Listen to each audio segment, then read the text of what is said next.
ఆ నియోజకవర్గంలో అసలు గెలుపే ఉండదని భావించిన ఆ పార్టీకి గత ఎన్నికలు కలిసి వచ్చాయి. ఒక్కసారిగా గెలిచిన ఆ పార్టీ ఎమ్మెల్యే ప్రత్యర్థులకు చుక్కలు చూపిస్తున్నారు. వరుస కేసులతో వణికిస్తున్నారు. అధికారంలో ఉన్నప్పుడు అరాచకంగా వ్యవహరించిన ఆ మాజీ ఎమ్మెల్యేను టార్గెట్ చేశారనే టాక్ వినిపిస్తోంది. గెలిచినప్పటి నుంచి ఆ నేతకు ముచ్చెమటలు పట్టిస్తున్నారు. అయితే ప్రత్యర్థులపై పెట్టినంత ఫోకస్ నియోజకవర్గ అభివృద్ధిపై పెట్టడం లేదనే విమర్శలు కూడా వినిపిస్తున్నాయి. ఇంతకీ విపక్ష నేతలకు చుక్కలు చూపిస్తున్న ఆ ఎమ్మెల్యే ఎవరు? ఆ నియోజకవర్గం ఇది. Let's watch.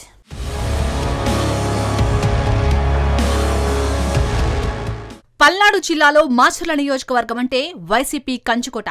మరి అలాంటి నియోజకవర్గంలో పిన్నెల్లి బ్రదర్స్ 20 ఏళ్ల పాటు నియోజకవర్గాన్ని శాసించారు. ప్రతిపక్ష నేత అనే మాట లేకుండా ఈ నియోజకవర్గం కొనసాగింది. వైసీపీకి ఓటమి ఉండదు అనుకున్న నియోజకవర్గంలో ఒక్కసారిగా రాజకీయ మార్పులు జరిగాయి. అనూహ్యంగా 2024 ఎన్నికలలో కూటమి అభ్యర్థిగా జూలకంటి బ్రహ్మానందరెడ్డి భారీ విజయం సాధించారు. కొన్నేళ్లుగా వైసీపీ చేస్తున్న అనేక దాడులకు తట్టుకోలేక స్థానిక ప్రజలు తిరగబడ్డారు. 2024 ఎన్నికల సమయంలో రాష్ట్రంలో ఎక్కడా లేని విధంగా ఇక్కడ రాజకీయ కక్షలు భగ్గుమన్నాయి. సాక్షాత్తు ఓ ప్రజాప్రతినిధిగా ఉండి ఈవీఎం పగలగొట్టి దేశ రాజకీయాల్లో సంచలనం సృష్టించాడు.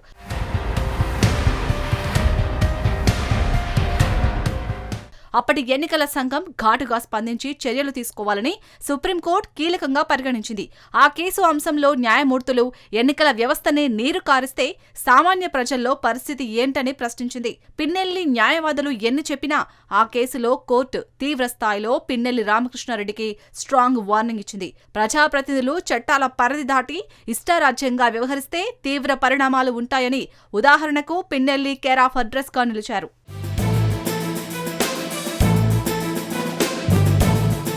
ఇక వైసీపీ హయాంలో చంద్రయ్య అనే వ్యక్తిని దారుణంగా హత్య చేసిన వ్యవహారం అప్పట్లో రాష్ట్ర వ్యాప్తంగా సంచలనమైంది. పిన్నెల్లిపై పెద్ద ఎత్తున ఆరోపణలు వచ్చాయి.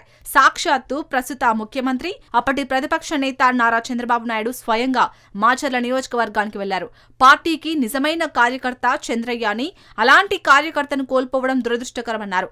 వారి కుటుంబానికి అండగా ఉండటమే కాకుండా చంద్రయ్య కుమారునికి ప్రభుత్వ ఉద్యోగం ఇచ్చి తన మంచితనాన్ని చాటుకున్నారు. ఇక 2024లో కూటమి ప్రభుత్వం ఏర్పడిన తర్వాత పిన్నెల్లి బ్రదర్స్ కి చుక్కలు చూపిస్తుంది రాష్ట్ర ప్రభుత్వం. స్థానిక ఎమ్మెల్యే జూలకంటి బ్రహ్మానందరెడ్డి నియోజకవర్గ అభివృద్ధి కంటే పిన్నెల్లి బ్రదర్స్ పైనే ఫోకస్ పెట్టారు.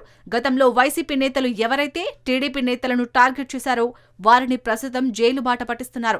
అప్పట్లో మాజీ మున్సిపల్ చైర్మన్ తురక కిషోర్ వ్యవహరించిన తీరు రాష్ట్ర వ్యాప్తంగా సంచలనమైంది. అయితే ప్రభుత్వం ఏర్పడిన తర్వాత అజ్ఞాతంలోకి వెళ్లిన తురక కిషోర్ ని పోలీసులు అదుపులోకి తీసుకుని 6 నెలల పాటు జైలు జీవితాన్ని చూపించారు. అనంతరం పిన్నెల్లి బ్రదర్స్ పై అనేక కేసులు నమోదయ్యాయి. అయితే పిన్నెల్లి బ్రదర్స్ సుప్రీంకోర్టుని ఆశ్రయించడంతో ముందస్తు బెయిల్ మంజూరైంది.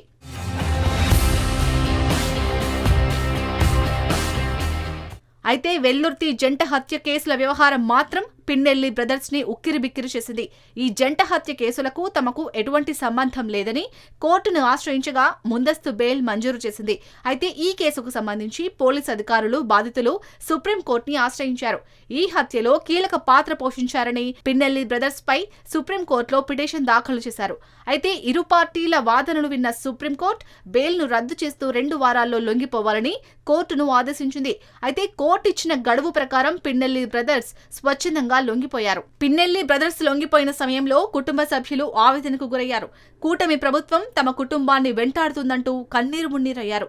అయితే పిన్నెల్లి బ్రదర్స్ 2014 నుండి 2019 వరకు టీడీపీ ప్రభుత్వం అధికారంలో ఉన్నప్పుడు అనేక కేసులు వారిని వెంటాడినా ఎక్కడా వెనుకడుగు వేయలేదు. పిన్నెల్లి బ్రదర్స్ పార్టీ కోసం కమిట్మెంట్ గా పనిచేసే నేతలుగా నిలిచారు. అయితే మాచర్ల నియోజకవర్గంలో గత వైసీపీ పాలనలో పిన్నెల్లి బ్రదర్స్ ఒంటెద్దు పోకడలు ప్రస్తుతం వారికి తలనొప్పిగా మారాయి. నియోజకవర్గ ప్రజలు కూడా బెంబేలెత్తేలాగా వ్యవహరించారు.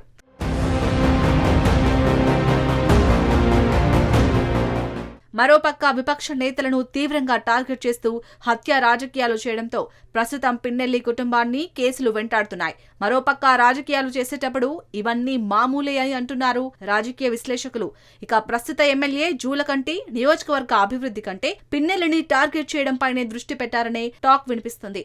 మాచర్ల నియోజకవర్గం కేసులకు కేర్ ఆఫ్ అడ్రస్ గా మారుతుందని స్థానిక ప్రజలు వాపుతున్నారు. వారు చేసింది మీరు చేస్తే మీకు వారికి తేడా ఏంటని బహిరంగంగానే చర్చించుకుంటున్నారట.